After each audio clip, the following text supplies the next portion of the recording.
দেখো জিও কোম্পানি কীভাবে দিন দিন রিচার্জের দাম বাড়িয়ে দিচ্ছে।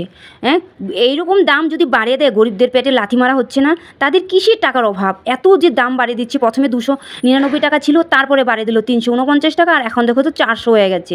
মানে ধনীদের তো কোনো অসুবিধা হবে না, ধনীদের তুমি 1000 টাকা 2000 টাকা বাড়িয়ে দাও, তাদের তো কোনো গায়ে বাজবে না। কিন্তু যত সব মরে গরিবরা না, যারা দিন হাজিরা করে, তারা কী করে রিচার্জ করবে ভাবো তো একবার। তারা ঘরে ঘরে খাওয়াই আনবে না রিচার্জই করবে? কিন্তু ফোন ছাড়া তো চলবে না, ফোন তো লাগবেই লাগবে, ফোন ছাড়া তো 1 মিনিটও চলবে না। তার মানে এখন হচ্ছে ঘরে খাওয়া থাকুক ইয়া না থাকুক, যত টাকাই হোক রিচার্জটা করতেই হবে। তাই গরিবদের পেটে লাথি মারছে না জিও কোম্পানি? একটু ভাবে যে গরিবরা কীভাবে রিচার্জ করবে। সাধারণ ইনসান ভেবে যাচ্ছে যে গরিবরা কীভাবে রিচার্জ করবে, কিন্তু জিও কোম্পানি ভাবছে না যে গরিবরা কীভাবে রিচার্জ করবে। জিও কোম্পানি ভালো করেই জানে যে যতই দাম বাড়ে না কেন, ফোন তো রিচার্জ করতেই হবে। তাই তারা দিন দিন দাম বাড়িয়ে যাচ্ছে।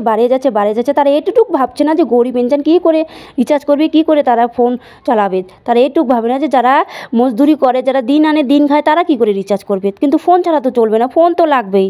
এখনকার দিনে ফোন ছাড়া চলে? ফোন রিচার্জ তো করতে হবে। তাই গরিবদের পেটে লাথি মারছে জিও কোম্পানি।